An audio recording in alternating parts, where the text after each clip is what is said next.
Illana Burk, CEO of Your Life's Workshop, coach to entrepreneurs and solopreneurs across dozens of industries, and host of Good Business. With nearly 20 years' experience helping hundreds of clients create profitable, ethically driven, and sustainable businesses based on their life's work, I'm here to teach you how to do great work, make great money, and make a positive impact without feeling like you need a shower afterwards.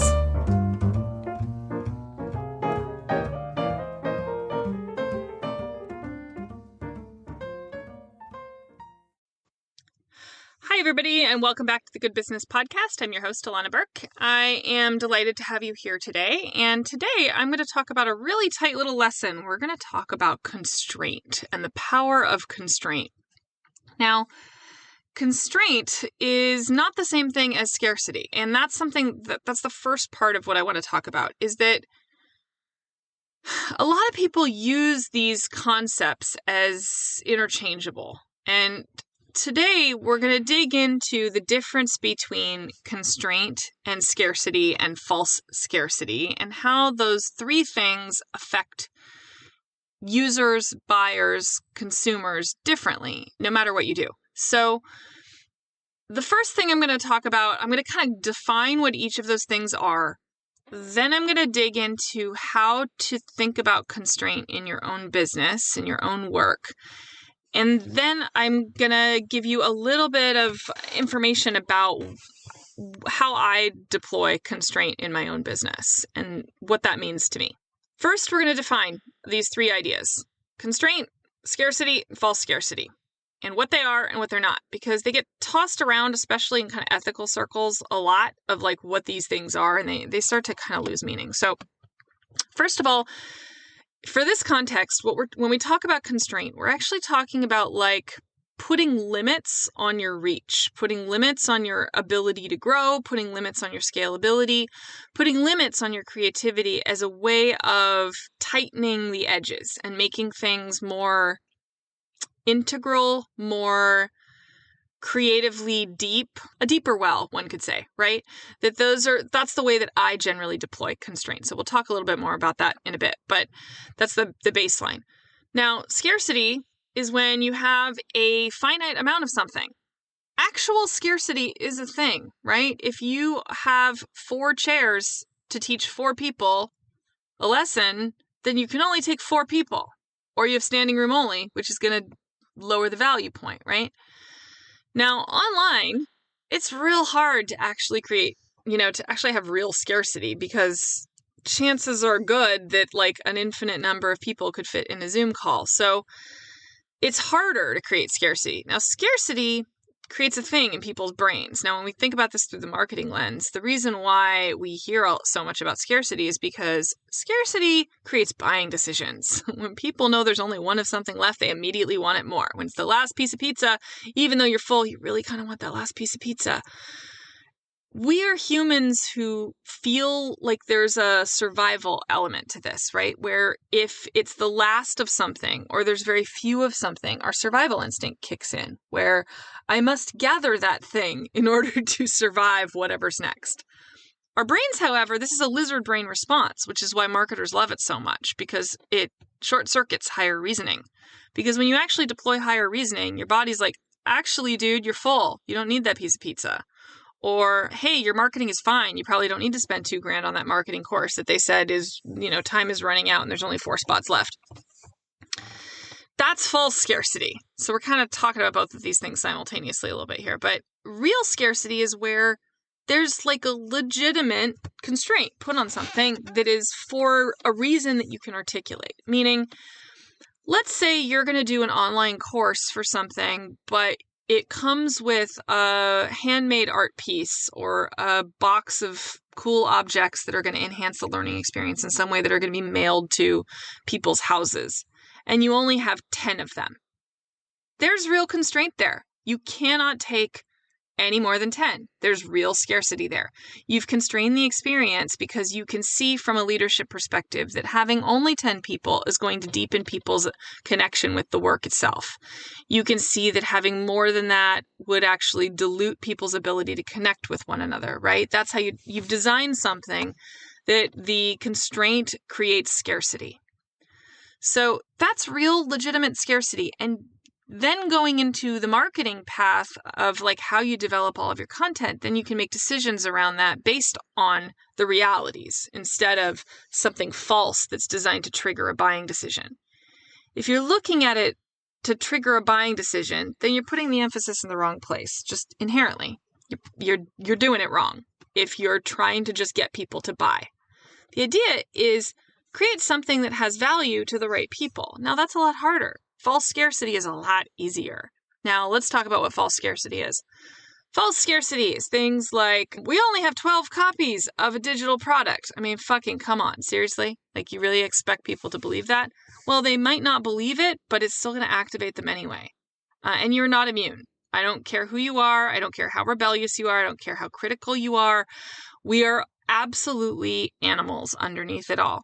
I am just as guilty as anybody else. I have fallen into marketing funnels and have found myself thinking, maybe I do need that thing. Watching some video of some dumb bro marketer selling something that I absolutely do not need and will have absolutely no value to me whatsoever.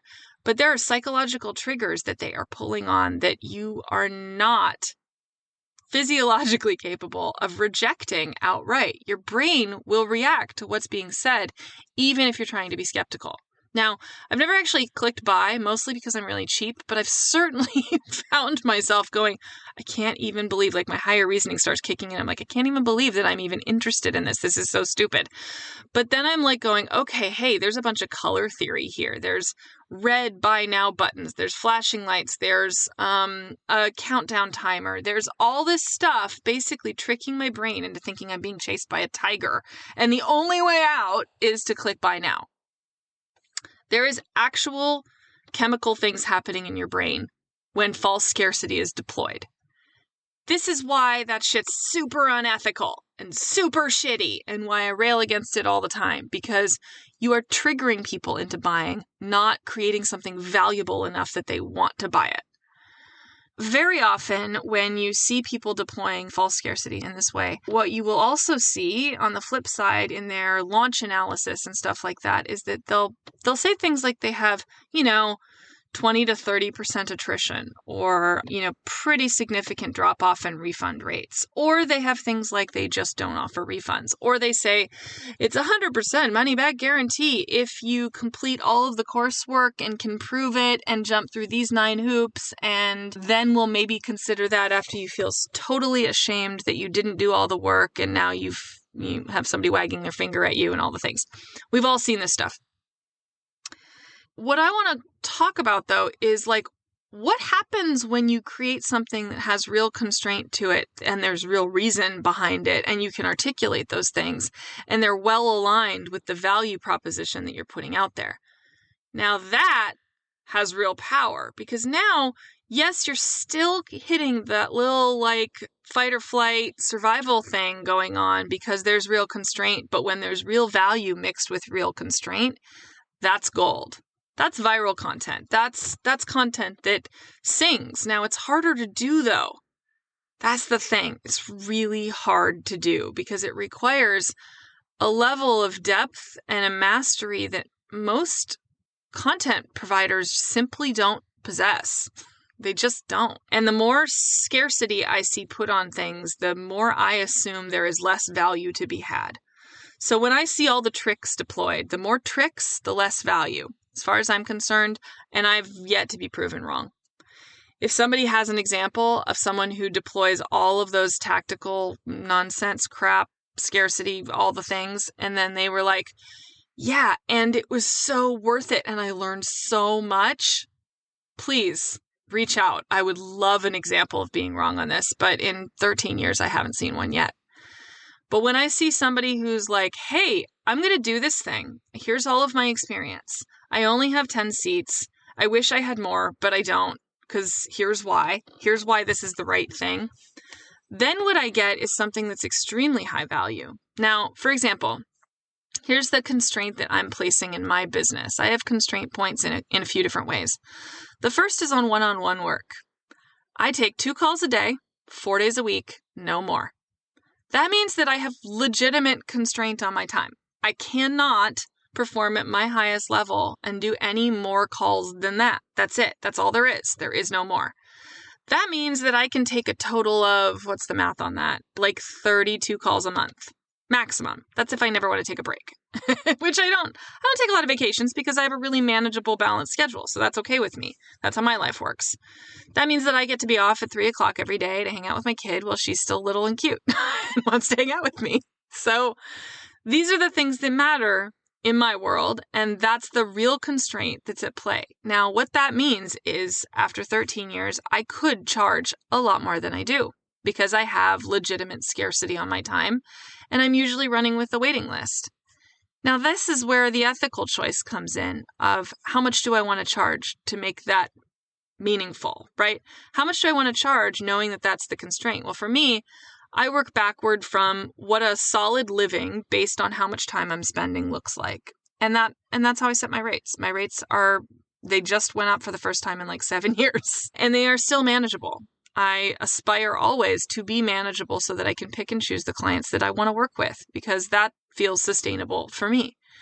Now, your version of sustainable might look like something entirely different. Your version of constraint might look like something entirely different, but your time and capacity is absolutely a constraint that you may or may not have discovered where that is yet, like how much time you can spend doing whatever it is you do.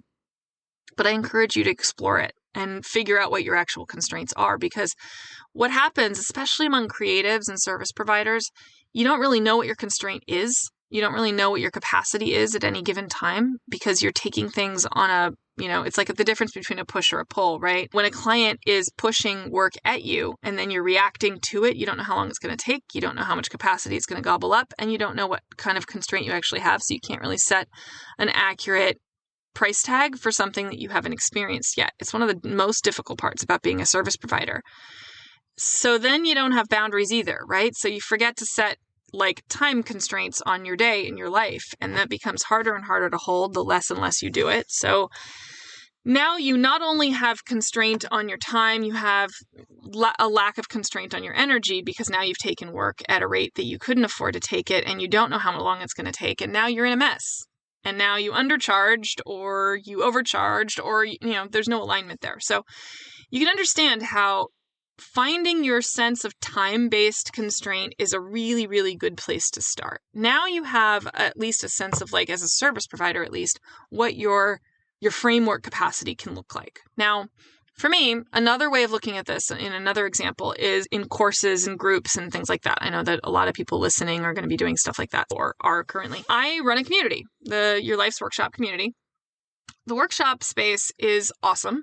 It is relatively small. I think we have around 70, 75 members right now, mostly because I've done almost nothing to market it, but that's changing because I really wanted it to find its legs first. I wanted to figure out what it needs to be. One of my very favorite quotes is from Gary Erickson, the CEO of Cliff Bar, that he said, "If you listen closely, your customers will tell you who you are." It's something that I've had up on my wall in my office for ever. So I take my time with things. When I launched the community, we're about 6 months in, and now I'm starting to understand what they need. Well, what that means to me is that I've put a cap on it. My constraint is that the community will never increase past 250 people. Based on average usability, how people sort of ebb and flow, how many people show up for calls, what feels manageable for people to still get the same high-touch experience, and for me to keep the baselines of promises that I've made for interactivity, for feedback, for how much I can reasonably show up in one space and create both camaraderie and mentorship and leadership and get people what they need and still be able to be responsive to changes. 250 seems like a good cap. That feels like a manageable amount of people that I can't go over. If I do decide that I want more groups or larger groups, I'll split it off and I'll do something else. But this group will never have more than 250 people in it. So if you want to be one of them, consider that, because it's a cap. I'm publishing it. I'm saying it publicly. It's something I've told everyone there, which made them feel really valued. And that matters, right? Showing that my people that I'm not going to just continue to grow, that I'm not going to just continue to solicit and market and increase numbers and numbers and numbers and numbers and numbers to make more and more and more money. That's telling them that I value their experience more than I value making more and more and more money. Now, I may never get to 250 people. that might be like, it's not really a goal. It's a cap. Like, I might not get there, and I'm okay with that too. But knowing that they're in a space that they're never going to get lost in. It's never going to be 10,000 people. It's never, no matter what happens in my business, no matter how much I decide to market, that's not something that will happen based on the promise that I'm making to my people to create the very intimate, deep diving space that they signed up for. That's my promise to them. So my constraint is born out of effective promise keeping. So when you think about the constraints that you are putting in place in your own business, think of it through that lens. What are the promises that you're making, and what are the conditions you need in order to keep those promises? Somewhere in that equation is your level of constraint. But you got to know what it is, or you'll continue to exceed capacity and make promises that you can't keep. All right, everybody, that's it for me today. If anybody wants more information about the Your Life's Workshop community, please hit up our website. You can go to thegoodbusiness.co, or you can go to yourlifesworkshop.com. It's super easy to find. All right, everyone, have a really wonderful day and a great summer. Talk to y'all soon. Bye. Thanks so much for hanging out with me today. For more information, visit yourlifesworkshop.com.